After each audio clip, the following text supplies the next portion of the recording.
Hello, today we would like to explore in some detail the everyday life of people inhabiting Latin America during the post-Spanish rule around the early to late 19th century and how it relates to the politics, society, and the culture at that time.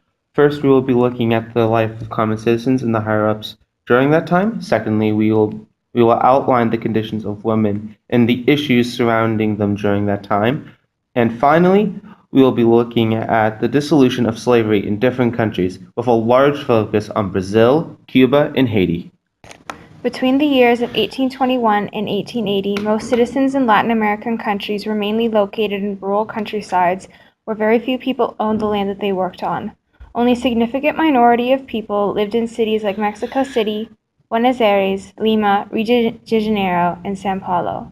The lives of everyday citizens in the countryside were extremely difficult.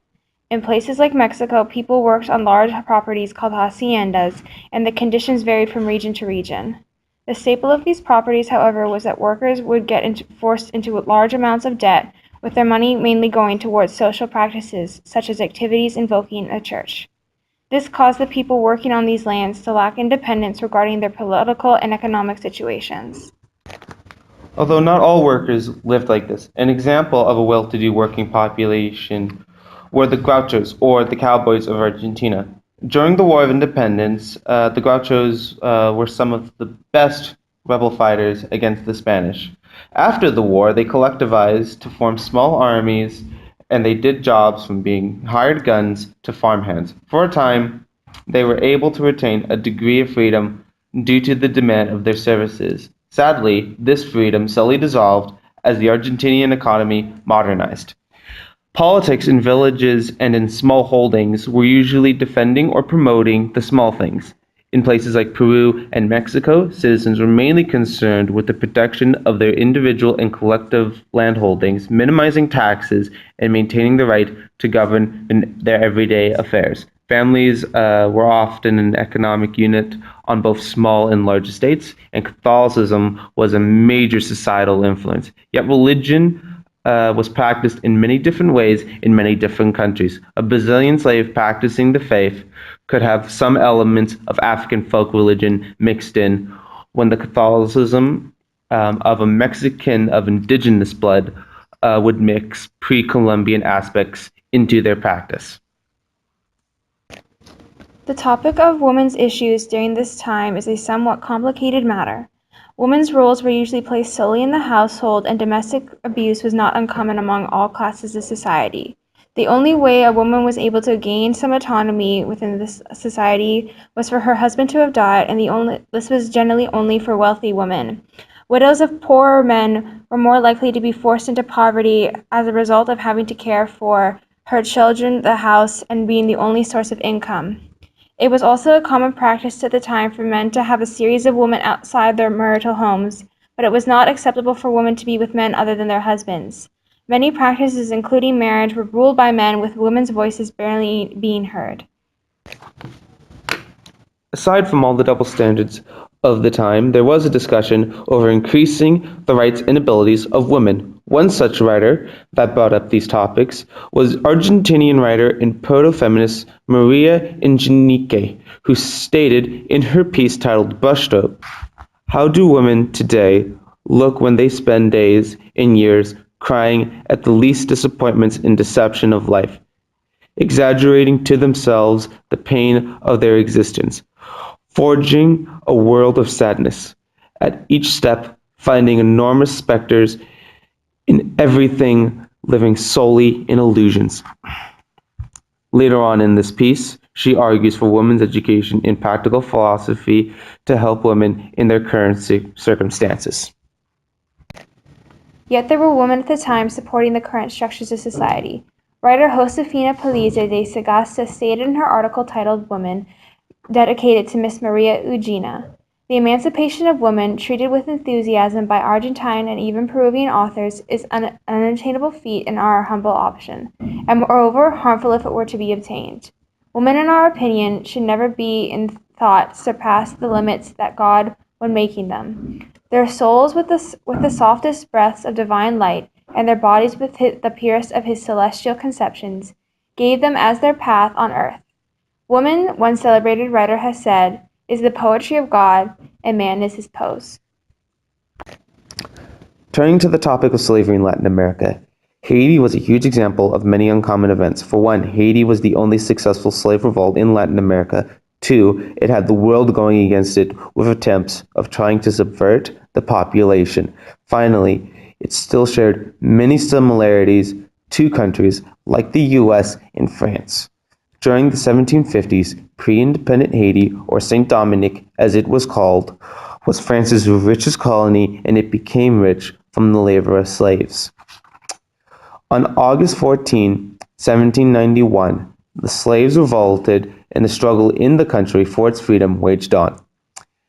In 1803, the last of the French troops finally retreated from the country, and Haiti was a fully independent state free from any foreign control. In 1825, France was the first to recognize the government in Haiti, but agreed with Haiti to pay France 150 million gold francs. Also, not until 1862 when the US government finally recognized the Free State of Haiti. After Haiti was recognized by the United States, the U.S. sent representatives to Haiti for the purposes of diplomacy. One noted representative was Frederick Douglass, who gave a lecture on Haiti in Chicago of January 2, 1893, and notes that there were many reasons why a good understanding should exist between Haiti and the United States. Haiti is a rich country. She has many things which we need, and we have many things which she needs. Frederick goes on from here to tell us that Haiti is much like the French with their language and religion, but is also similar to the United States. Frederick even goes as far to calling Haiti a sister republic. In the rest of the lecture, he details aspects of the cultural, political, and societal life and tries to relate it to the experiences of the people of the United States. Haiti is an interesting case study because it was the first of many things. It was the first country in the New World to outlaw slavery, it was the first and only successful slave revolt, and it was the first republic run by citizens who are of majority of African descent. Haiti inspired other slave revolts within the region and possibly helped the freeing of the slaves in the rest of Latin America. Cuba and Brazil are countries that are very different from one another.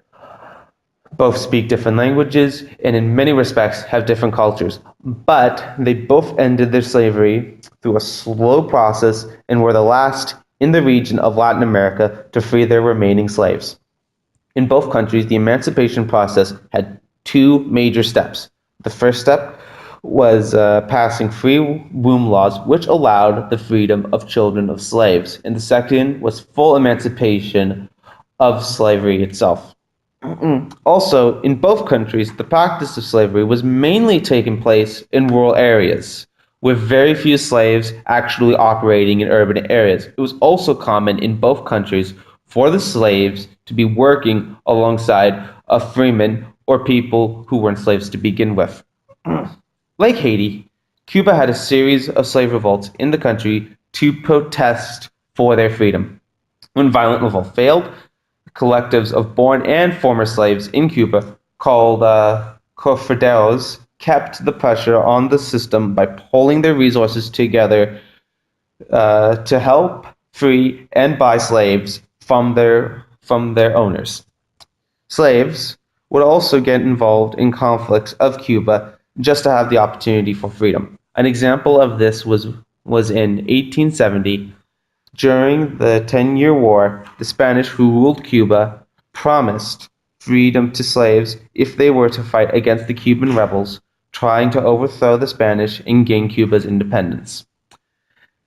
After years of struggle and battle, the Cuban slaves gained free room laws in 1870, and finally, in 1886, slaves of Cuba were given full independence. Cuba's history of emancipation was interesting because of the slaves themselves battled through peaceful and political means to gain their own freedom. Second only to Haiti, did Cuban slaves fought as hard for their freedom. Brazil was the last country in Latin America to emancipate slaves and abolish the slave trade.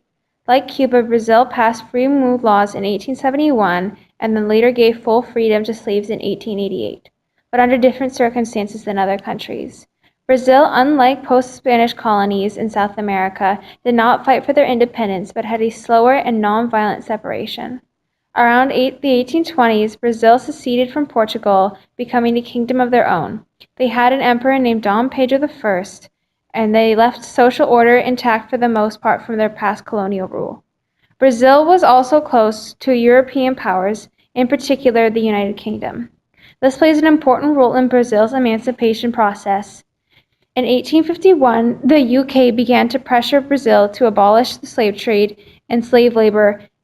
In major economic areas like São Paulo, they began using less of the slave labor and more of laborers from European and Asian backgrounds. The UK ban on slave trade also helped reduce the amount of slave labor in the areas of the country that had traditionally used it. By 1884, 13 years after passing the Free Move laws, only 10% of Brazil's population were legal slaves. Also, in the last few years of slavery in Brazil, there was a growing number of black and mulatto intellectuals calling for the abolition, and former slaves protested and pressured the imperial government, calling for the abolishment of slavery. In 1888, full emancipation was given to all slaves all over the country. What can we learn about Latin America during this dynamic period of time? To begin, we can learn about the differences of living standards of the everyday people and the higher ups in society in these countries, and why certain countries went through the changes that they did, but also to have a greater and larger understanding of the political issues during this period, such as slavery and women's rights. We can learn about how some countries progressed the way they did and the aftermath of this progress. We can also gain a better understanding of these issues during this time that still affect the world and the region today.